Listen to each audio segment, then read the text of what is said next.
souvent, les gens ne le savent pas. Les gens attaquent le problème sans toucher la vraie cible. La guerre était la guerre des Philistins, mais la vraie cible, c'était Goliath. Faites très attention. Vous risquez de devenir comme nous, les Congolais. Des fois, quand on est malade, on ne voit pas le médecin, on ne fait pas des examens. Comme j'ai la migraine, je prends Doliprane. Tu calmes ce qu'on appelle les symptômes, mais tu n'as pas touché la pathologie. Les symptômes peuvent apparaître et disparaître. Mais si vous ne soignez pas la pathologie, les symptômes vont encore revenir. Ce que j'ai remarqué dans le christianisme, la plupart des gens attaquent les symptômes, ne vont pas à la racine de leurs problèmes, ne prennent pas le temps de connaître qu'est-ce qui crée ces symptômes. Parce que quand tu vois un symptôme, la fièvre, ça veut dire à l'intérieur, il y a un dysfonctionnement. C'est ce qui produit la fièvre à l'extérieur. À chaque fois que tu vois un problème dans ta vie, ne traitez pas l'extérieur. Cherche la cause profonde par la prière à travers des révélations. Lorsque vous frappez la cause, il n'y aura plus d'effet. C'est le principe de cause à effet. S'il y a les effets, il y a une cause quelque part. Plus ces problèmes reviennent encore, ça veut dire que tu n'as pas encore touché la cause. Et il faut fouiller, il faut chercher la cause. Il faut comprendre qu'est-ce qui fait que je puisse avoir toujours mal à la tête. Si c'était dans la médecine, on va vous demander des examens approfondis. Mais comme nous sommes dans les domaines spirituels, il te faut des prières approfondies. Il faut entrer dans la profondeur pour chercher à comprendre pourquoi cette situation continue à revenir.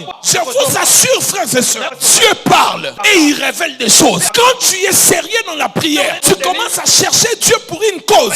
Dieu te parlera. Ça peut prendre du temps, mais Dieu pourra te montrer même le flash par un rêve, par une vision. Comme cette dame, elle a vu seulement la bouteille vide renversée. Dieu n'a pas montré beaucoup de choses. Juste un point. Quand elle a posé la question, elle a su où il y avait le problème. Frères et sœurs, nous sommes au point d'attaquer la vraie cause de nos problèmes. Pas l'armée des Philistins, mais Goliath. Parce que s'il tombe, tous les Philistins vont fuir. Goliath, c'est l'esprit d'intimidation, l'esprit de peur et de méchanceté. Mais ce que les gens voyaient seulement Goliath, mais ne voyaient pas les esprits qui travaillent. Mais aussi, ce que vous devez savoir, certains combats aussi, vous ne verrez pas la tête pensante, mais vous verrez seulement les effets. Vous verrez seulement des problèmes qui vous arrivent. Alors faites très attention. Les diables peuvent vous fatiguer en attaquant les symptômes, en réglant les symptômes, parce que les symptômes, quand on prend Doliprane, ça te calme même 3 jours. Tu n'as plus mal à la tête. Mais après 2 semaines, ça va revenir. Et très souvent, quand vous voyez un problème revenir, c'est que vous avez traité les symptômes. Vous n'avez pas encore touché la cause. Et Satan peut vous faire fatiguer en traitant les symptômes.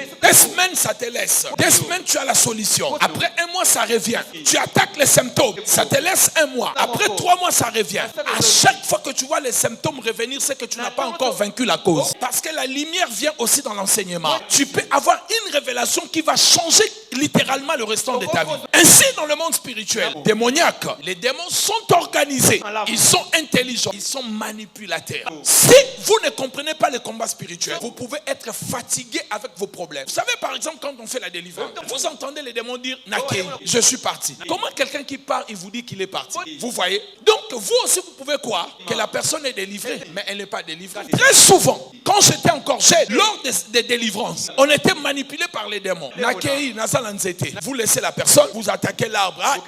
Non, parce que dans la délivrance, ce ne sont pas les démons qui doivent vous guider. C'est vous qui les contrôlez. Vous savez que le diable est un menteur. Dans les démons, lors de la délivrance, il peut vous dire une information qui est fausse. Et c'est là où il y a l'importance du discernement des esprits pendant la délivrance. Je disais que les démons sont intelligents. Ils connaissent leurs droits. Ils ont dit à Jésus, qu'y a-t-il? Pourquoi tu veux nous envoyer en enfer avant le temps? Parce qu'ils savent que ce n'est pas encore le moment pour eux d'aller en enfer. Parce que ce sont des entités qui ont de l'intelligence. Ce sont des entités manipulatrices. Ce sont des entités qui sont bien organisées. C'est un royaume bien organisé. Jésus a dit, si Satan combat Satan, c'est que son royaume est divisé. Donc comme il ne le combat pas, c'est que son royaume n'est pas divisé. Son royaume est unitaire, structuré et organisé. Son royaume est structuré. Son royaume est bien organisé. Et les démons travaillent en groupe. C'est ainsi, mes bien-aimés dans le Seigneur. Il faut comprendre, en cas de possession, vous devez savoir, il y a toujours un homme fort qui peut, celui qu'on peut appeler démon propriétaire de ta maison, ça veut dire de ton corps. Mais celui qui est le propriétaire, il est l'esprit dominant. Mais à part qu'il soit un esprit dominant, il a aussi d'autres esprits derrière lui qui sont des visiteurs ou des accompagnateurs dans ton corps. Mais des fois, on peut voir ces démons-là accompagnateurs, on ne voit pas l'esprit dominant. Des fois, on peut voir l'esprit dominant, mais on ne voit pas les démons qui accompagnent.